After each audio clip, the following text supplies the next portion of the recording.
Recording is on.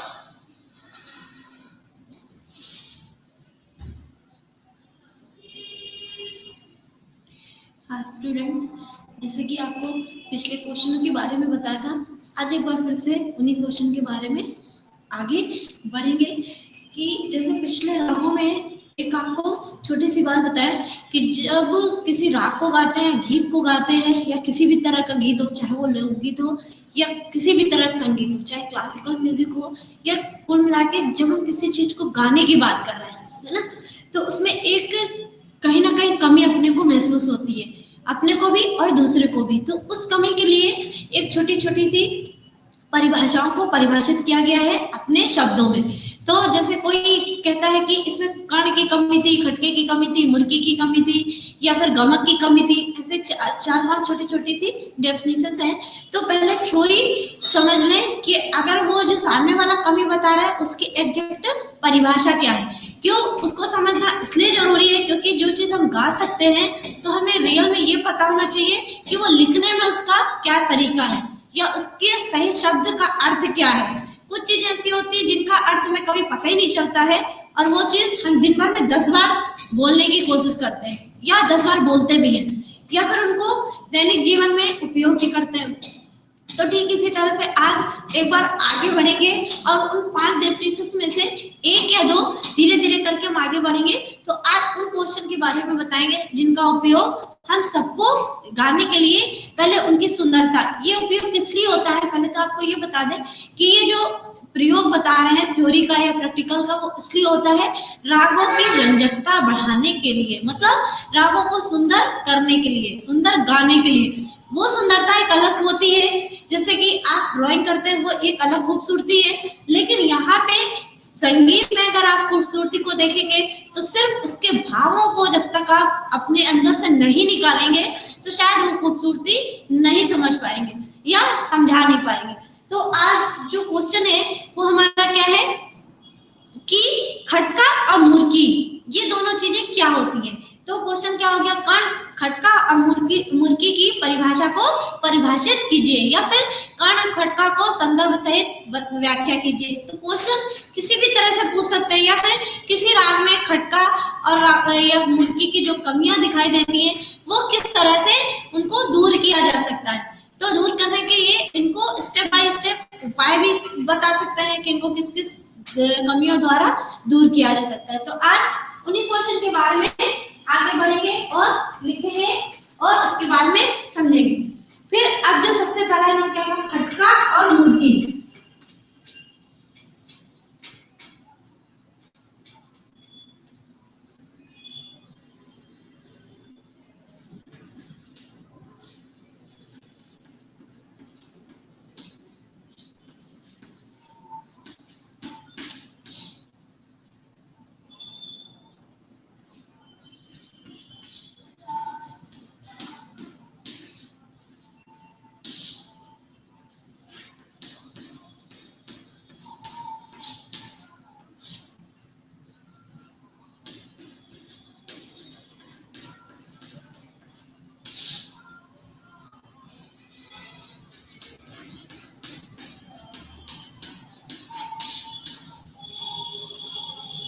पहले answer देने से पहले हमेशा क्वेश्चन को दिमाग में क्लियर होना चाहिए। क्या है वो पूछा, खटका और मुर्गी, मतलब आपको दोनों के ही आंसर देने, खटका का भी और मुर्गी का भी। खटका और मुर्गी का प्रयोग किस तरह से होता है और किस में होता है, हर राग में होता है, हर गीत में होता है, हर संगीत में होता है।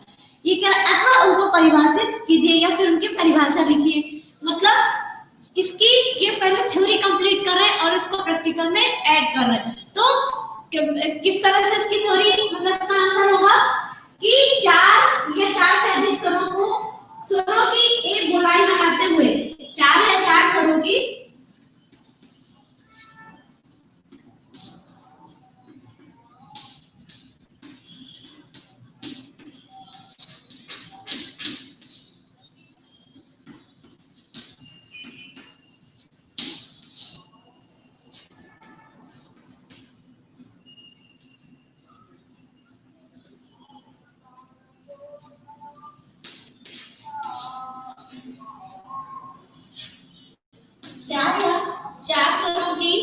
गोलाई बनाते हुए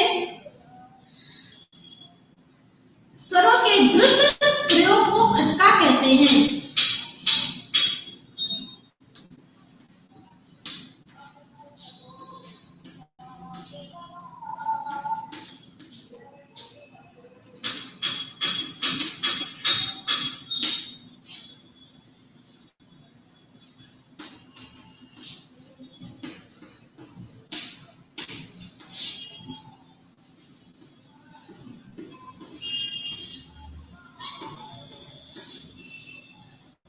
स्वरों के चार या चार से अधिक, चार या चार से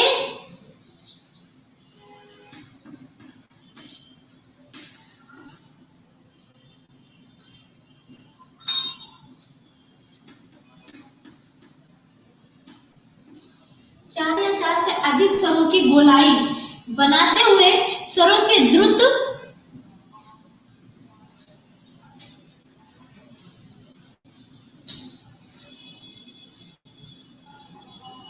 प्रयोगों को क्या कहते हैं? खटका कहते हैं। अब इसके आगे बढ़ेंगे, जैसे रे सा नी सा। उदाहरण क्या हो गया?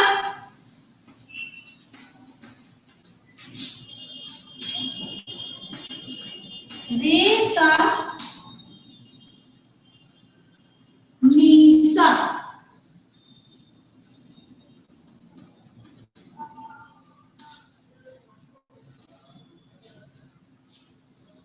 रे सा नी सा। अब इसको सारे नी सा।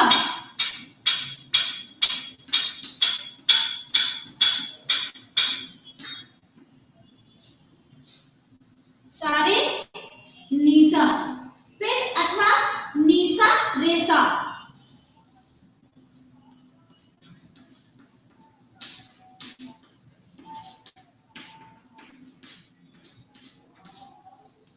नीसा रेसा। अब उन्होंने क्या कहा कि जिस स्वर पर खटका देना होता है उसे कोष्टक स्वरों से, जिस स्वरों पे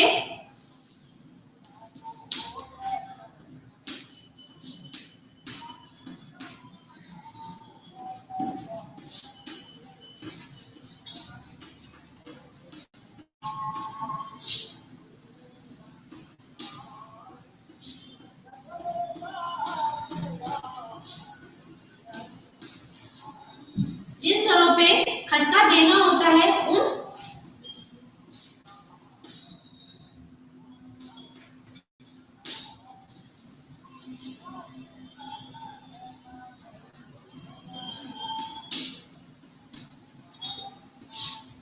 स्वरों पर उसे कोष्टक स्वर से अथवा आगे पीछे के स्वर से, उसे कोष्टक स्वर से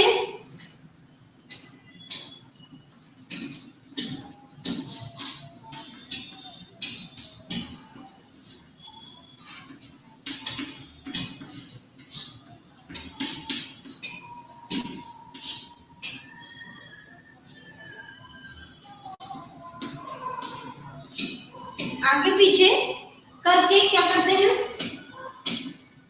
उसे कोष्टक स्वर से अथवा आगे पीछे के स्वर से द्रुत गति में गोलाई बनाते हैं।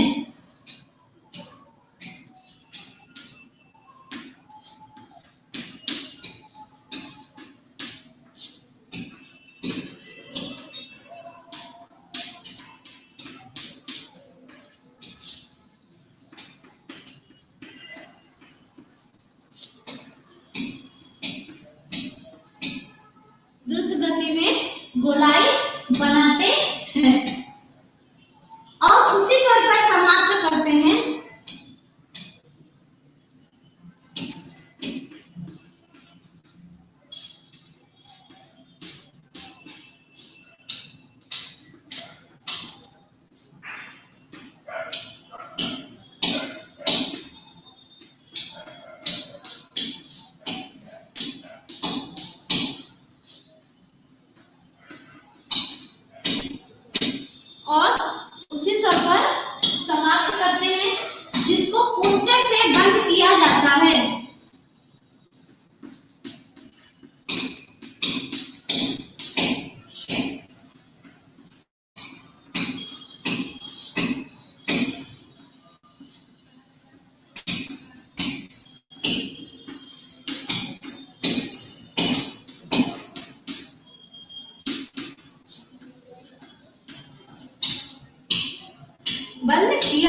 जाता है। अब एक बार फिर से इसको क्या करेंगे, रिपीट करेंगे।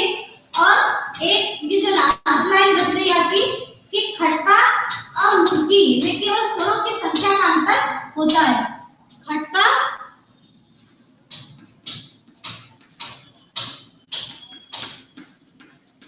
और मुर्गी में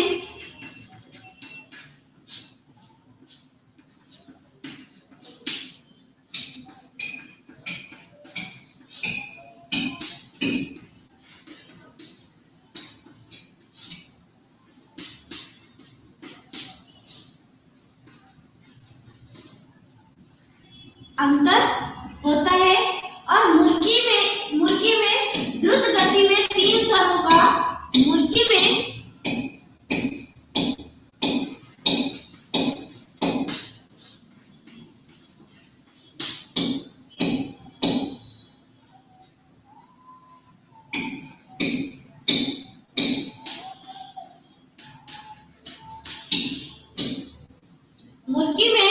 द्रुत गति में द्रुत गति में 3 स्वरों का एक अर्धवृत्ति बनाते हैं।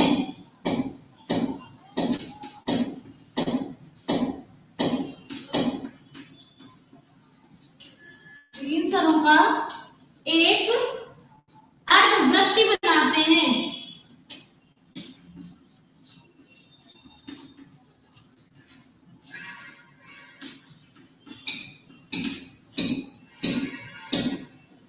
अर्धवृत्ति बनाते हैं जैसे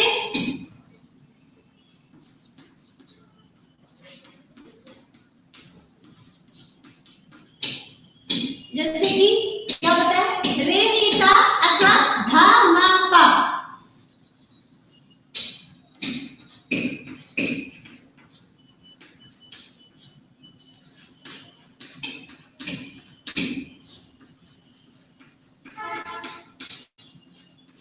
रे नी सा अथवा धा मा पा। खटके में 4 अथवा 5 स्वरों की अर्धवृत्ति मानते हैं। खटके में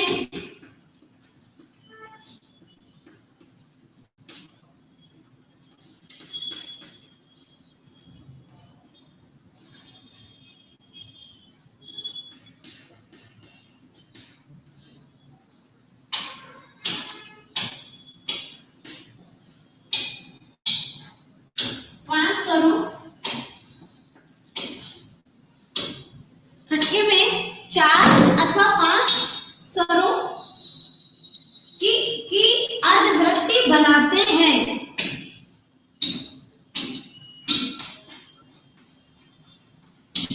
अर्धवृत्ति क्या करते हैं, बनाते हैं।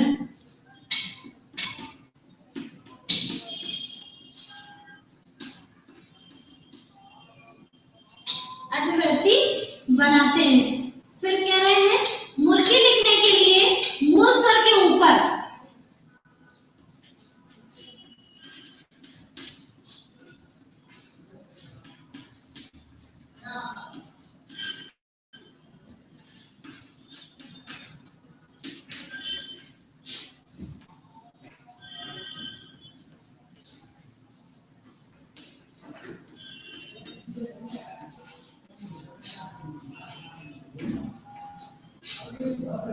मूल स्वरों के ऊपर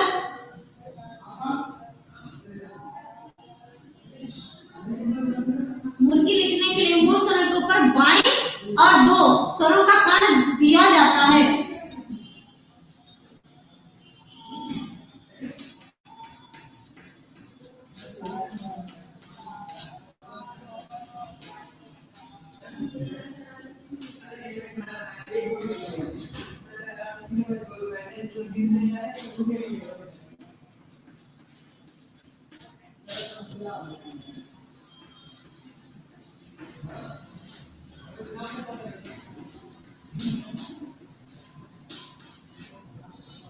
प्रयोग किया जाता है। अब मैंने उनके कहा इसके आगे जैसे धा मा पा,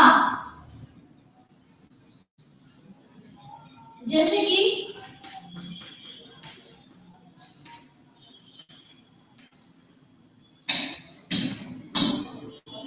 धा, मा और पा। धाना,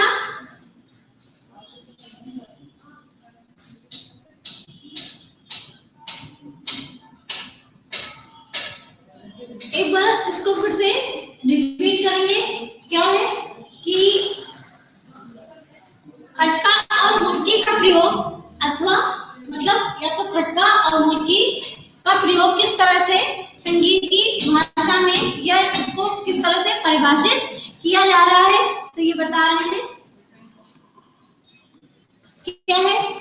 चार से अधिक स्वरों की गोलाई बनाते हुए स्वरों के द्रुत प्रयोग को खटका कहते हैं। पहली लाइन तो ये हो गई। फिर दूसरी उदाहरण इन्होंने क्या बताया? रे सा नीसा, रे सारे नीसा, इसी को इन्होंने क्या कर दिया? अलग कर दिया। रे सा नीसा, सारे नीसा, नीसा रेसा। ये चार शब्द के जो स्वर हैं उनको अलग अलग दिया गया। अब ये करें, जिन स्वरों पे खटका देना होता है उन स्वरों पर कोष्टक स्वर से या आगे पीछे करके द्रुत गति में गोलाई बनाते हैं। मतलब क्या करते हैं? गोलाई बनाते हैं और उसी स्वर पर समाप्त करते हैं जिसमें कोष्टक से बंद किया जाता है। खटका और मुर्गी में स्वरों का अंतर होता है। खटका और मुर्गी में क्या होता है? केवल स्वरों का अंतर होता है, केवल स्वरों का अंतर होता है। मुर्गी में द्रुत गति में 3 स्वरों का, मुर्गी में द्रुत गति में 3 स्वरों का एक अर्धवृत्ति है, जैसे कि सारे निशा। फिर उन्होंने बताया अथवा धा मा पा। फिर उसके बाद खटके में 4 अथवा 5 स्वरों का अर्धवृत्ति बनाते हैं। आगे करें, मुर्गी लिखने के लिए मूल स्वरों के ऊपर और 2 कर्ण स्वरों का प्रयोग किया जाता है। जैसे ये धा मा और ये पा, इसका क्या हो गया? उदाहरण हो गया।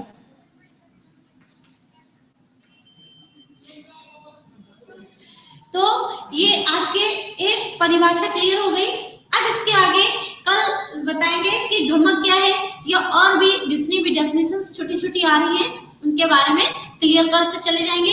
बाकी आपको किसी भी क्वेश्चन में दिक्कत हो रही हो तो आप पूछ सकते हैं। Thank you.